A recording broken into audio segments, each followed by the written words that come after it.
Foi? Então vem da 9 termos, né? 1, 2, 3, 4, 5, 6, 7, 8, 9. 9 termos.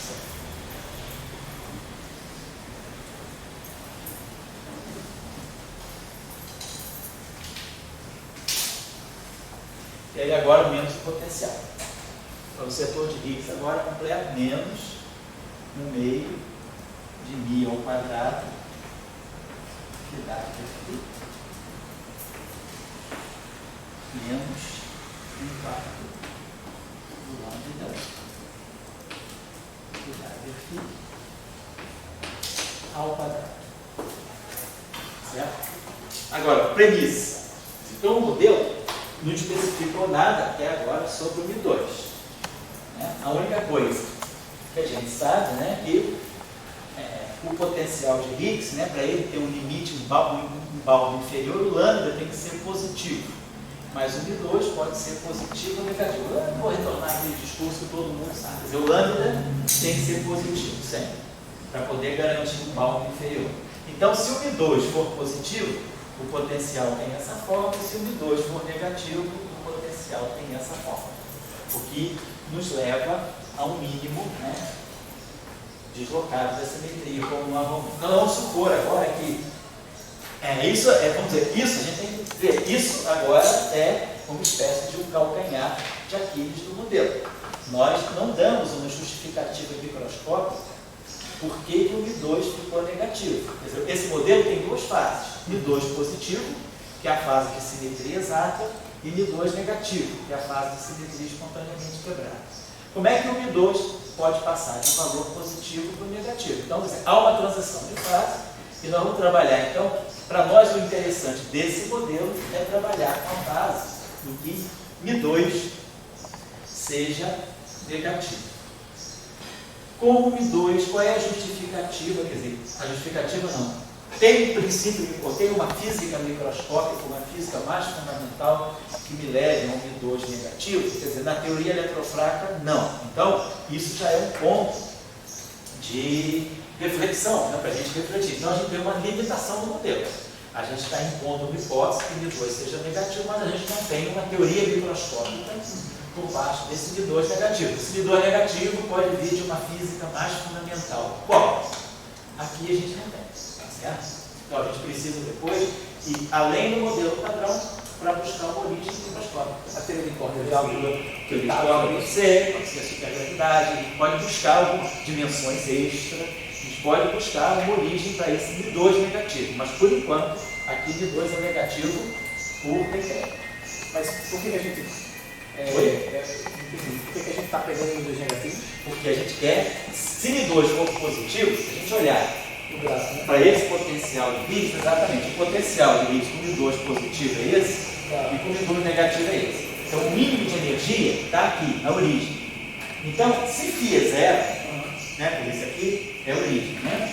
Se o φ é zero, qual é a transformação? Quais são as transformações do φ? Segundo SO2, a transformação do φ é essa aqui, exponencial de I, ômega A, I, G, ômega A, sigma A sobre 2φ. E a transformação, o 1 é φ', a carga é mais 1, é I, G', parâmetro que a gente chamou, eu acho que de alfa, φ. Então, se φ é zero, φ' é zero. Se φ é zero, φ' é zero. Então, quer dizer, o estado nulo, ele é invariante, ele vai eliminando. Agora, nesse estado aqui, o φ é diferente de zero. Se o φ é diferente de zero, o φ' é diferente do φ. Então, o estado fundamental não é invariante. O estado de mínima energia não é invariante. Quer dizer, isso significa quebra espontânea da simetria. O lagrangiano é invariante. O hamiltoniano é invariante. Mas o estado de mínima energia não é invariante. Né? Acho que no curso de mecânica clássica a gente falou um pouco sobre essa questão do oscilador deformado. Mas é basicamente isso. Então, o μ2 negativo é aquele que nos vai dar uma configuração de mínima energia do φ não trivial. Porque vamos olhar então, por que a gente minimiza só o potencial? Vamos pensar bem. O que está em jogo? O que nós temos no problema? Nós temos, no setor leptônico, nós temos férmions. No setor de quartos, nós não colocamos ainda, nós vamos ter férmions. Agora, nós temos bósons de Gauge e temos escalares. Por que que eu me fixo tanto só no mínimo dos escalares? Pela seguinte razão, pois é importante a gente entender por que a quebra da simetria é feita pelos escalares e não pelos férmions, por exemplo. Por quê? Se nós olharmos para o lagrangiano, todo o nosso lagrangiano, em todo lugar, o que aparece? Férmions, lá no setor de leptons, a gente tem o neutrino left, o lepton left, o lepton right. Temos depois o setor de bósons de Gauge e temos o setor de escalar, depois o setor de quartos. O que é o estado fundamental? Então, a gente está falando de uma teoria clássica, de um modelo clássico. O que a gente espera? A gente espera que, numa teoria clássica, né, você tem uma... Quer dizer, o que a gente espera? Qual é a relação entre uma teoria clássica e uma teoria de descrição quântica?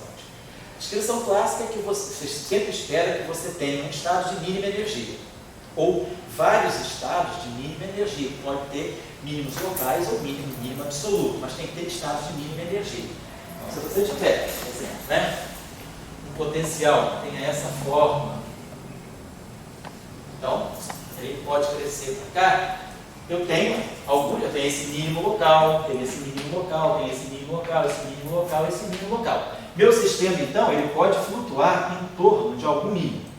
Claro que na mecânica quântica, né, se meu estado está flutuando aqui, ele pode, por tunelamento, começar a flutuar, quer dizer, vai decair para o estado de mínima energia. Então, numa teoria clássica, a gente está interessado, quer dizer, numa teoria quântica, perdão, a gente tem que ver o análogo clássico para ver qual é o potencial. Quer dizer, eu tenho que ter o meu sistema, ele tem que encontrar um estado de mínima energia. Pode ter mínimos locais, mas tem que ter um mínimo absoluto. Agora, se eu tivesse um potencial desse tipo, o potencial não é limitado por baixo. Então, o meu sistema para encontrar a situação de equilíbrio estável, ele pode rolar toda vez, é indefinido, ele vai cair toda vez no fundo do poço. Então, eu não tenho estabilidade para quantizar o meu sistema, porque o meu sistema vai tentar decair para o estado de mínima energia, que é menos infinito.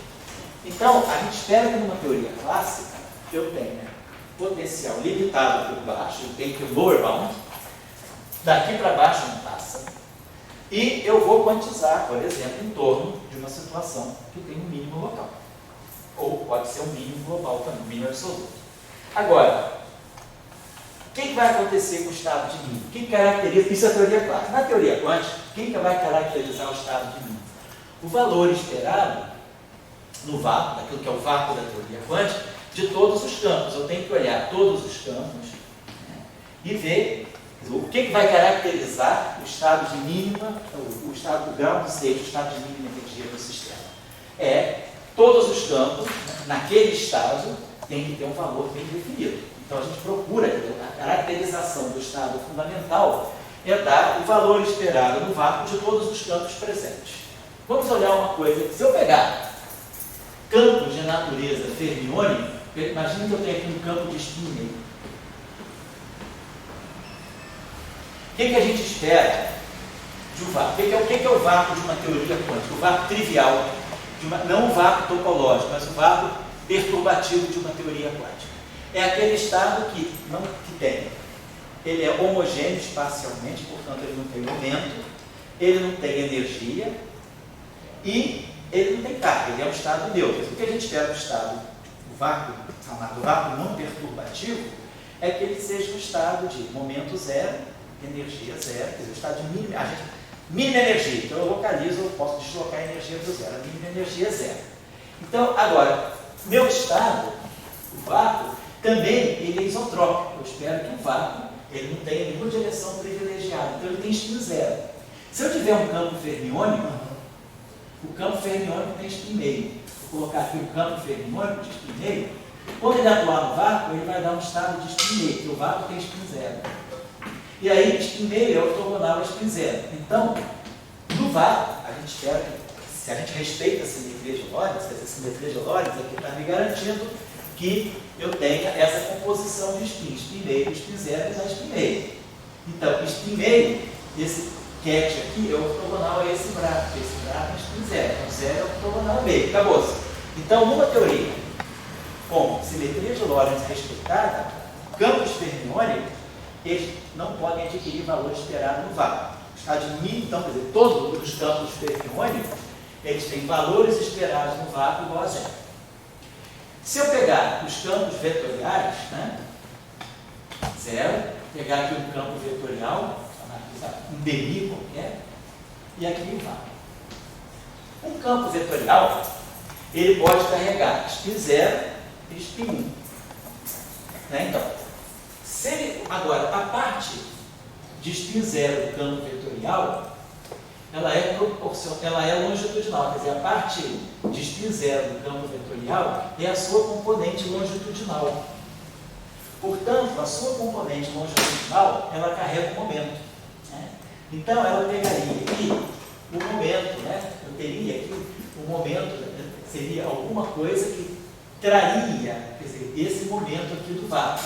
Mas, quer dizer, então esse valor, vamos dizer assim, vamos colocar assim desse modo, esse campo aqui, como ele é um campo vetorial, tem dois spins, tem spin 0 e tem spin 1. O spin 1, o spin 0 dá 1. 1 é ortogonal a 0. Então, a parte transversa dele está fora. Agora, poderia sobrar aqui a parte longitudinal, porque 0 com 0 dá 0, que não é ortogonal a 0.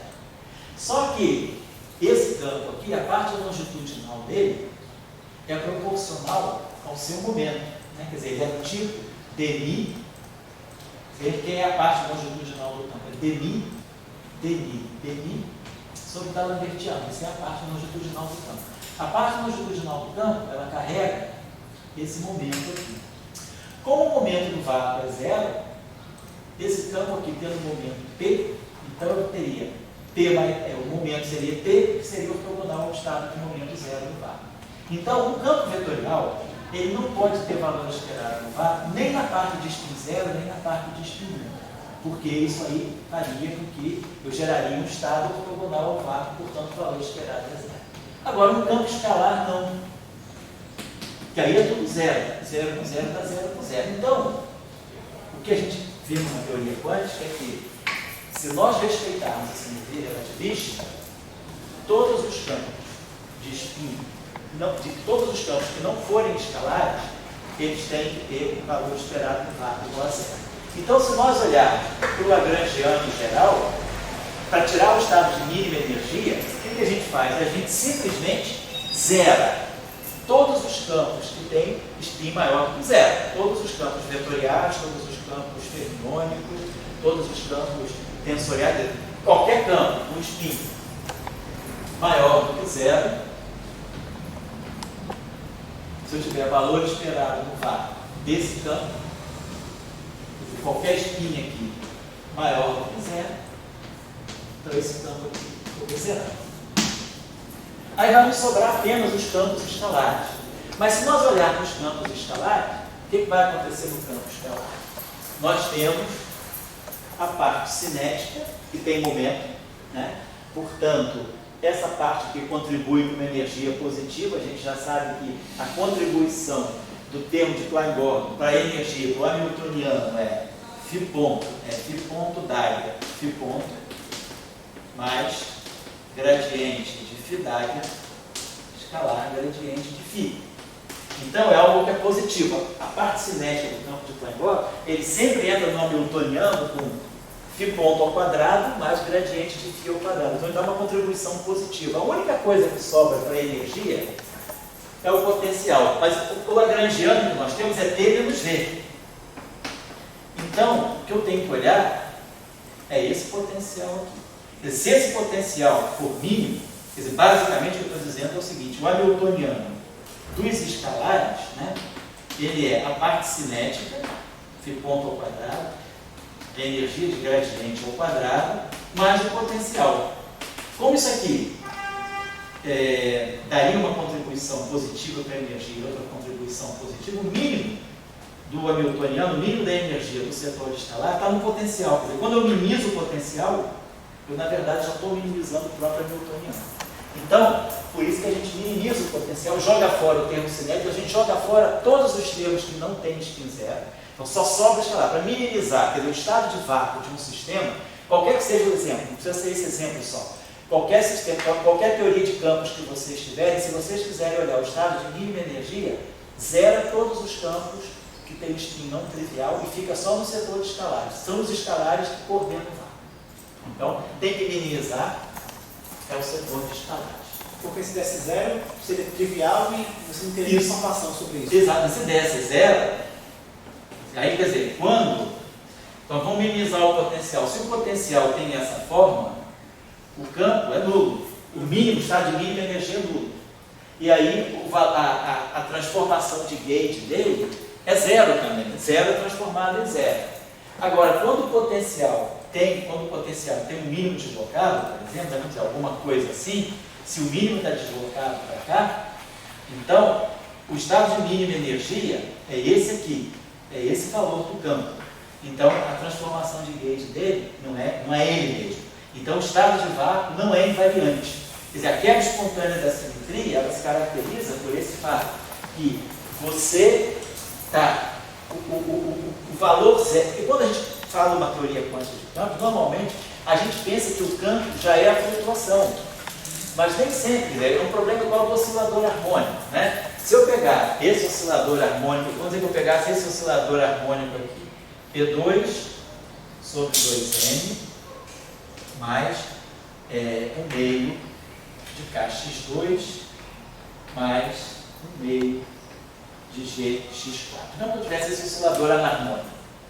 Então, se eu quiser pegar o estado de mínima energia, é só olhar P igual a zero. Porque a energia cinética contribui sempre positivamente. Então, se eu quiser minimizar a energia, eu vou minimizar o potencial. Agora, imagina que eu tenho esse potencial com K negativo e com G positivo. Então, se o oscilador é anarmônico, o K é positivo e o G é negativo, quer dizer, claro que ele vai ter essa forma aqui. Na origem ele é zero, mas ele é máximo local e assim. Então essa é a forma desse potencial. Então o meu oscilador, ele não está oscilando em torno da origem, porque a origem não é um estado de mínima energia. Ou ele está oscilando aqui, ou ele está oscilando aqui. Ele vai poder fazer pequenas oscilações aqui, ou vai poder fazer pequenas oscilações aqui. Então, quer dizer, a coordenada quântica do meu problema não é x. A coordenada quântica do meu problema, vamos dizer que eu vou trabalhar com esse mínimo aqui. Eu vou chamar esse mínimo aqui de mínimo x0. Vou chamar esse mínimo aqui de x0. Então, o meu oscilador ele vai flutuar em torno de x0. Então, a minha coordenada x é x0 mais uma coordenada que eu vou chamar de xi. Essa coordenada aqui é que eu vou quantizar. Porque essa coordenada é que são as flutuações. Meu sistema vai estar oscilando aqui. Ele vai estar oscilando aqui. Então, ele vai estar oscilando essa coordenada. Então, na hora de fazer a quantização, eu não vou impor que a quantização canônica é x com t, igual a IH cortado. Eu vou impor que a minha coordenada quântica é o xi. E é claro, né, por essa, o meu momento associado, quer dizer, o momento é d dx, né? Quer dizer, derivar em relação a x é a mesma coisa que derivar em relação a xi. Então eu vou impor essa regra de quantização. Meu sistema quântico, ele é quântico na coordenada xi, não na coordenada x, não na coordenada x, porque a coordenada x, ela incorpora a posição de equilíbrio estável. Então eu tenho que deslocar meu campo. Quer dizer, o meu sistema físico é o sistema de oscilações em torno da posição de equilíbrio. Então a mesma coisa vai acontecer aqui. Meu campo, todos os campos que estão no Lagrange, em geral, quando a gente quer uma teoria quântica, estão na QD. O campo quântico é o psi e o campo quântico é o campo do fóton. Mas aqui a gente tem uma novidade. O campo quântico dos Bs é o B. O campo quântico dos ferros são os próprios campos fermiônicos. Mas o φ, nessa situação, já não vai ser mais um campo quântico. O campo quântico vai ter que ser alguma coisa que seja uma flutuação em torno da configuração de equilíbrio, que eu vou chamar de φ0. E aí aqui eu vou ter que botar um campo que eu vou chamar de H, em homenagem a Higgs. Então, a minha flutuação, eu tenho que escolher um campo que seja uma flutuação em torno da configuração de equilíbrio negativo. Então, isso é a situação da quebra espontânea da simetria. Quer dizer, na verdade, a simetria, essa denominação é até ruim, porque quebra espontânea da simetria. Por que é quebra? O lagrangiano é invariante. Em nenhum momento a gente destruiu a invariância do lagrangiano. O fato, né, do potencial esse seu mínimo deslocado, não modificou o valor dinâmico. Agora, a simetria está escondida. Quer dizer, quando eu faço o deslocamento, aqui na rampa do oscilador, quando eu digo que o meu problema não é a coordenada x, mas ele é feito na coordenada xi, então isso aqui vai ser x0 mais xi.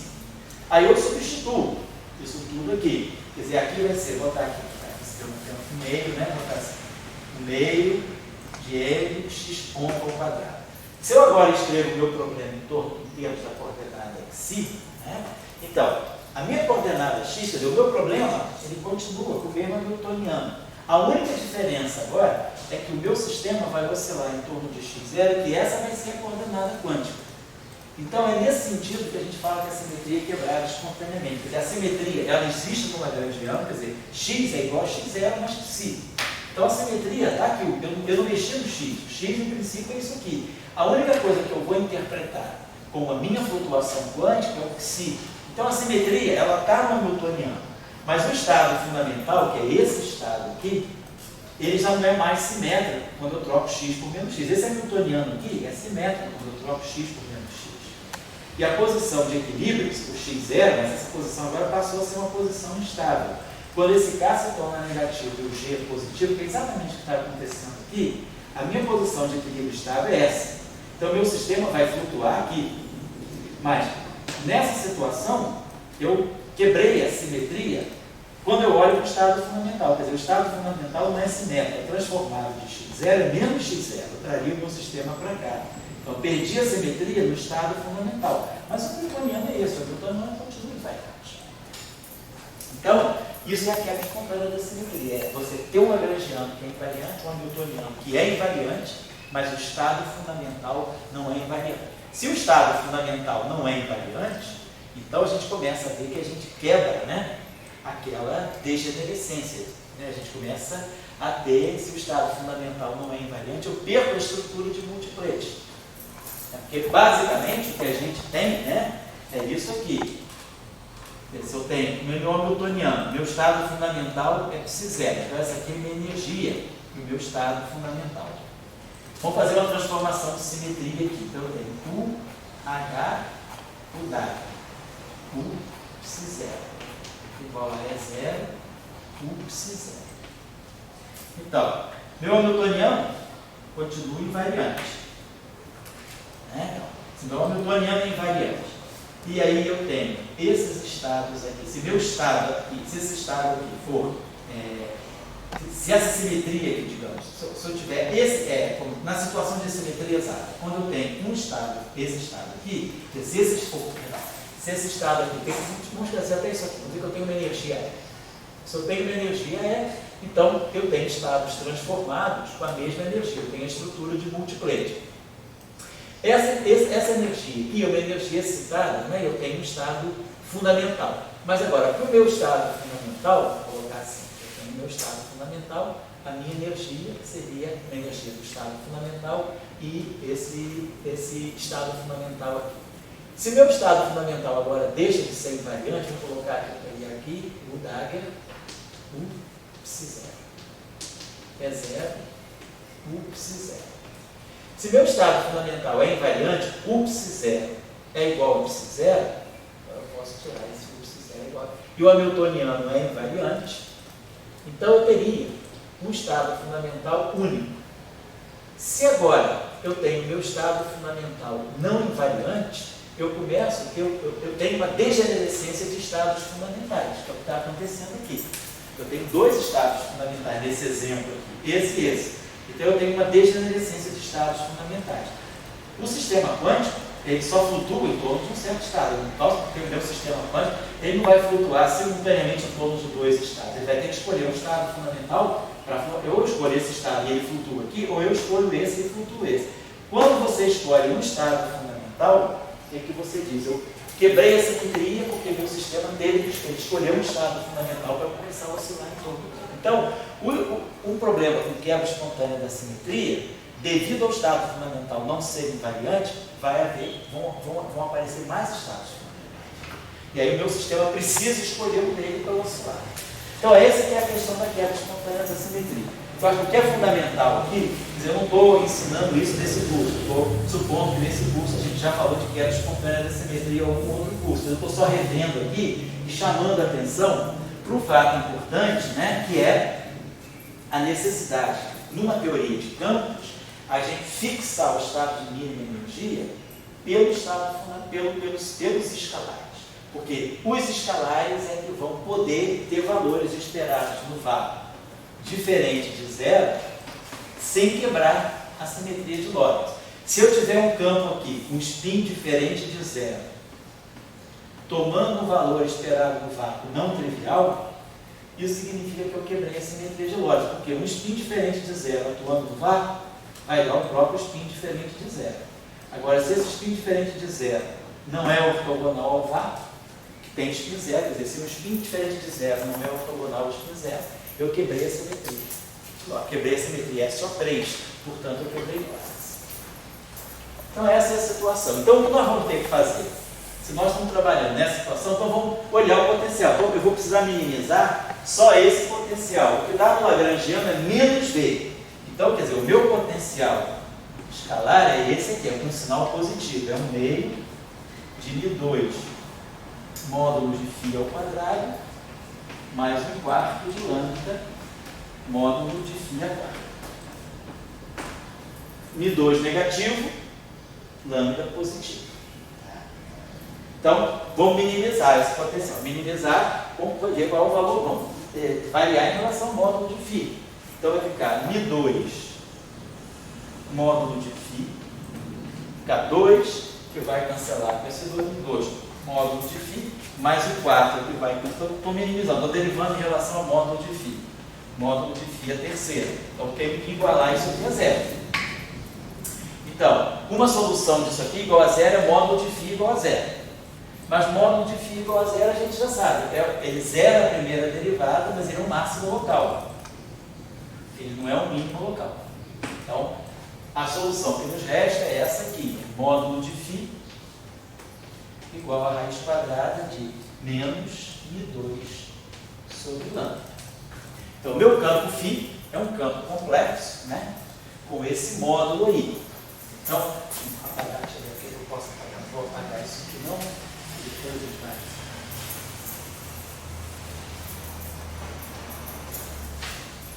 Então, está aqui, o potencial está aqui e o potencial está aqui. Então, a gente minimizou esse potencial aqui. Deixa eu apagar isso aqui. E aí a gente está dizendo o seguinte, o valor mínimo, né, quer dizer, o meu campo escalar, quer dizer, com a solução de mínima energia, vamos colocar aqui, o φ do vácuo. O φ do vácuo, ele vai ser, em módulo, ele vai ser raiz quadrada de menos μ2 sobre lambda. Mas, claro, né, meu φ do vácuo, na verdade, é o seguinte, o meu campo φ no vácuo, ele vai ser aquele campo φ+, né, cálculo no vácuo, e o campo φ0. Essa é a estrutura do Higgs. Essa é a estrutura do campo escalar. Ele tem uma componente φ+, carregada positivamente, e uma componente neutra, φ0. Então, quem é o módulo? Quem é o módulo de φ? O módulo de φ é a raiz quadrada de módulo, vai ficar raiz quadrada de módulo de φ mais v ao quadrado mais o módulo de φ0 ao quadrado. Isso aqui tem que ser igual a raiz quadrada de menos μ2 sobre lambda. Essa é a estrutura do estado de mínima energia. Agora, se aquele campo φ+, se a configuração de vácuo está no φ+, eu estou com um problema em relação à carga elétrica. Esse aqui estaria me dizendo o seguinte, o valor esperado do vácuo do φ+, vamos dar uma olhada, se esse campo aqui é carregado, o vácuo é neutro. Então esse campo aqui, esse ket aqui é carregado. Mas um ket carregado tem que ser ortogonal a um pra neutro. Quer dizer, os estados de carga são ortogonais entre si. Então, esse campo aqui, ele não pode ter valores, ele não pode definir o vácuo porque ele é carregado. Eu teria um vácuo carregado. E o vácuo é neutro. Né? Porque se esse campo aqui tem carga, esse estado aqui tem carga. Esse estado aqui é neutro. E aí um estado carregado é ortogonal, um estado neutro. Então, esse campo está fora do jogo. Então, para efeito de vácuo, esse campo aqui é zero. Quer dizer, no vácuo, né, φ mais do vácuo é zero. E o φ zero no vácuo é que vai ter o módulo igual a raiz. Esses campos são complexos, de 2 são dinâmicos. E aí, claro, é um número complexo que tem esse módulo. Eu posso escolher esse número como eu quiser. Então, vamos colocar o seguinte: a estrutura do meu φ vácuo, né? A estrutura de vácuo do meu campo vai ser essa aqui. Φ no vácuo vai ser zero aqui. Esse tem que ser absolutamente zero. E eu vou ter esse campo neutro aqui, tomando o valor esperado no vácuo diferente de zero. De tal modo que módulo de φ zero v seja raiz quadrada de menos μ2 sobre 2. Essa aqui é a estrutura de vácuo. E toda a discussão do spin, minimizar e a discussão da carga. Como o φ mais é carregado, ele não pode ter estrutura no vácuo. Então, a estrutura de vácuo do meu campo está toda na parte de baixo, que é justamente a parte que tem carga elétrica neutra. Tá bom? Perfeito. Então, aí só falta essa discussão do MI2.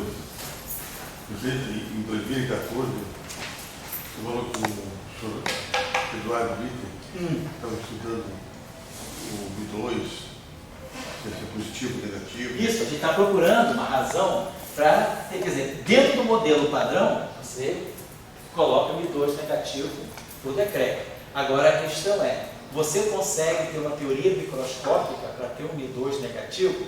Então, você pode buscar que tipo de argumento? Dimensões extra, pode buscar alguma argumentação, talvez na supergravidade, na teoria de cordas. Quer dizer, o que a gente tem hoje ainda, não tem-se ainda uma teoria microscópica que explica o MI2 negativo. Já após 5 anos, Não, ele não tem uma teoria para MI2 negativo. Não tem. Mas ele debate. Não, eu acho que não. Acho que as pessoas estão buscando outros, buscando compreender melhor o vácuo da teoria de cordas. Pelo menos, né? Eu não sei como é que anda. Eu não sei. Uma namorada. Eu não sei. Eu não sei como é que anda a discussão na loop quantum gravity.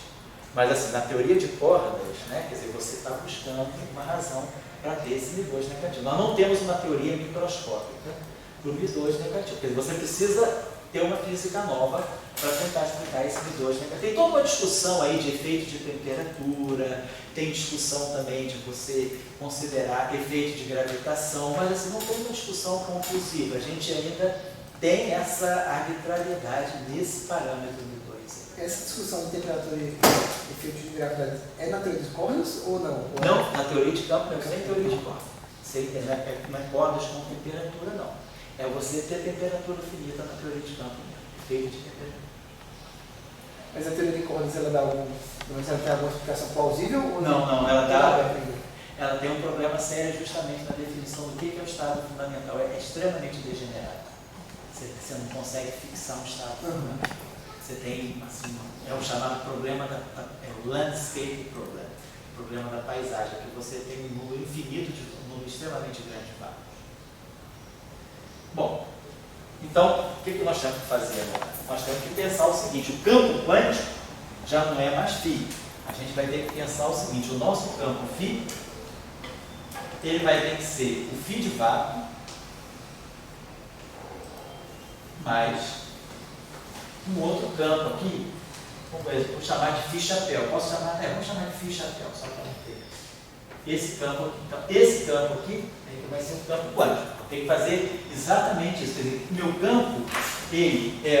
campo φ, na verdade, é uma flutuação. O campo físico é esse. Ele flutua em torno da configuração de vácuo. Então, deixa eu apagar isso aqui e colocar, por exemplo, assim. A gente poderia dizer que o nosso campo φ tem essa estrutura aqui. Φ vai ser o φ de vácuo, eu posso colocar aqui 0V. O que eu estou fazendo com isso? Eu estou supondo, então eu tenho uma quantidade, como eu falei com vocês, quando o vácuo não é invariante, eu tenho uma degenerescência de vácuo. Tem vários, todos esses estados aqui, qualquer estado que eu fizer uma transformação de SO2 em cima do estado de vácuo, vai dar um vácuo linha, que é diferente do original. O vácuo não é invariante, mas todos eles, como isso aqui é invariante, eles vão ter a mesma energia, né? Então eu tenho um nível degenerado de vácuo. Eu posso fazer transformação de SO2 e posso fazer transformação de U1 também. Posso pegar aquela fase de U1, aplicar no vácuo, eu vou ter um outro vácuo. Então eu tenho uma quantidade infinitamente degenerada de vácuo. Eu vou escolher um. Agora, meu sistema quântico ele tem que escolher, porque quando o sistema vai oscilar, ele tem que escolher um vácuo para ele oscilar.